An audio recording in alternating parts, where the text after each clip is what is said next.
ये है talks news network और आप देख रहे हैं पॉलिटॉक्स, राजनीति का कच्चा चिट्ठा।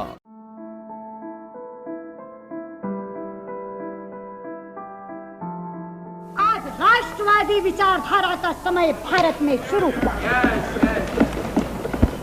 इसके बाद इस देश में जो भी नीति चलेगी, वो आर्थिक नीति हो या विदेश नीति हो या राष्ट्रीय नीति हो, वो केवल राष्ट्रवादी विचारधारा से प्रेरित होगा। अध्यक्ष जी, इस देश में इकोनॉमिक लिबरलाइजेशन भी होगा तो पेट्रियोटिक फ्लेवर लेकर होगा, उसके बिना नहीं हो सकेगा। मेरे देश की संस्कृति पूरी वसुधा के लोगों के सुखों की कामना करने वाली संस्कृति है। हम वसुधैव कुटुंबकम कहते हैं, जिसका अर्थ है पूरा विश्व एक परिवार है।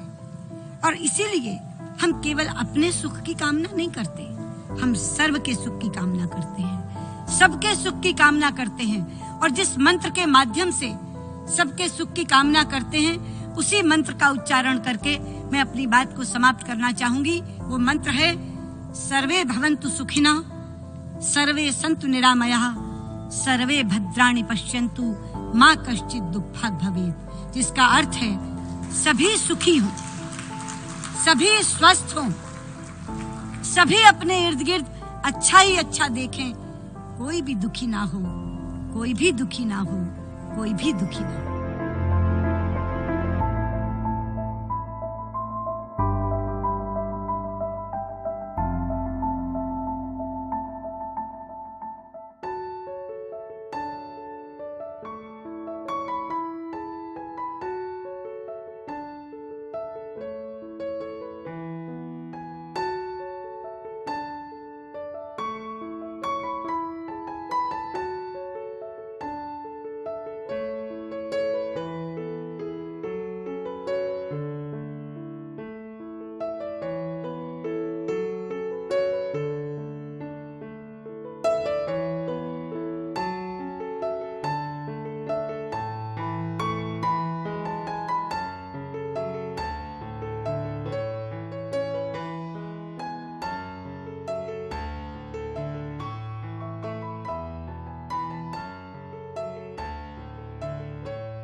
जनता पार्टी को सुषमा जी के जाने से जो क्षति हुई है वो अभी कोई आसानी से पूर्ति होने वाली दिखाई नहीं। इतनी प्रतिभाओं की धनी थी। मैं जब राजनीति में नहीं था, केवल एक कार्यकर्ता था, तब मैंने पहली बार उनको उदयपुर की राष्ट्रीय कार्य समिति में उनको सुना था। जब उनकी उम्र होगी मुश्किल से 21। मैं सोचता हूँ कि उनकी जो भाषा का जो कमांड था, विचारों को भाषा में बांधने की जो ताकत थी, वो छोटी सी उम्र में भी लगता था कि वास्तव में प्रभु ने इनको ये अपूर्व ताकत दी।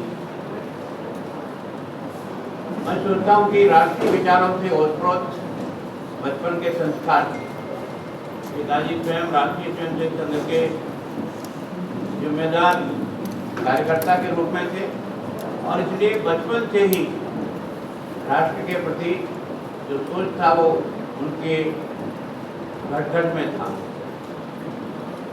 मैंने राजनीति में भी जब से उन्होंने प्रारंभ किया, मैं भी 77 में पहली बार एमएलए बन के आया और वो भी 77 में पहली बार हिंदुस्तान की सबसे कम उम्र की कोई मंत्री बनी है तो वो सुषमा जी बनी। मैं सोचता हूँ कि मैंने सुषमा जी को राष्ट्रीय कार्य समिति में भी उनको सुना, जितनी भी पब्लिक मीटिंगें होती थी उसमें उनको सुना। वास्तव में जिस प्रकार का राष्ट्र के प्रति और संगठन के प्रति जो उनका मन का जो संरचना थी, वो वास्तव में उनके प्रत्येक वाक्य से प्रकट होती। आपने देखा होगा कि लोकसभा में प्रतिपक्ष के नेता के रूप में जो उनके भाषण और जो जो तर्क थे, मैं सोचता हूँ उसका कोई जवाब देने की स्थिति में नहीं। और विदेश मंत्री के रूप में तो उन्होंने जो कीर्तिमान साबित किया, मैं कह सकता हूँ कि अब तक हिंदुस्तान में ऐसा मौका किसी भी विदेश मंत्री को नहीं मिला हो कि जो भारतीय जहाँ पर भी संकट में आ गया, अगर वो दुनिया के किसी भी देश में है तो उनको सकुशल सम्मान लौटा कर लाने की ताकत अगर किसी में थी तो इनके अंदर थी। और सबको ट्रेन से बड़ी संख्या में सबको सुरक्षित निकालना, यहाँ तक कि दुनिया के देश उनसे अप्रोच करते थे कि हमारे लोग भी वहाँ फंसे हुए हैं, आप हमारी उनकी भी मदद करो, उनको लेकर आओ। और मैं सोचता हूँ व्यक्तिगत जीवन में मैंने जो कुछ भी देखा, लगता ही नहीं था जब कभी उनके घर जाकर मिले तो ये इतनी बड़ी नेता है, ऐसा कोई एहसास नहीं होता। ऐसा लगता है जैसे परिवार के सदस्य के रूप में बातचीत कर रहे हैं। और जिस प्रकार से जब भी उनको कोई समय की हमने कहा कब मिलेंगे तो आप इसमें आ जाओ, तो एक तरह से बिल्कुल परफेक्टली दिमाग से तैयार, और वो भी नेता के रूप में नहीं, एक सहयोगी कार्यकर्ता के रूप में जिस प्रकार का व्यवहार उन्होंने देखा। जीवन को समय आता है जब जीवन हार जाता है, मृत्यु जीत जाती है। परंतु कुछ लोग ऐसे होते हैं जो काल के कपाल पर वो रेखाएं खींच कर चले जाते हैं, जो बरसों बरसों तक स्मृतियों में कैद रहती है। मैं जिस निर्वाचन क्षेत्र से चुनकर आता हूं, वहाँ बड़ी संख्या में अकलियत के लोग रहते हैं।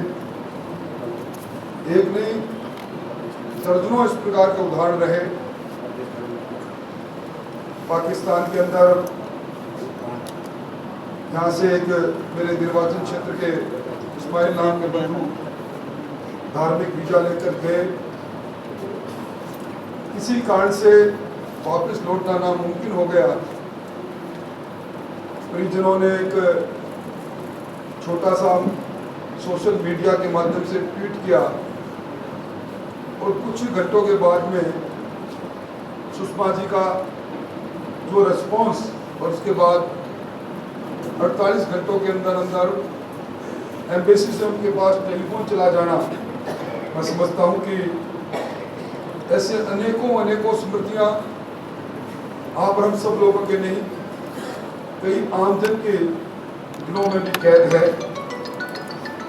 सुषमा जी जिन भी पदों पर विराजे, आज भी लोग लोकसभा में उनके द्वारा दिए गए वक्तव्यों को जो पढ़ते हैं, सुनते हैं, तो उनकी विदुषीता अपने के एक अपने आप अमिट छाप दिलो दिमाग में चली जाती है।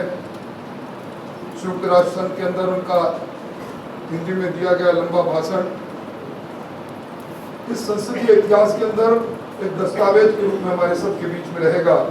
ये है टॉक्स न्यूज नेटवर्क और आप देख रहे हैं पॉलिटॉक्स, राजनीति का कच्चा चिट्ठा।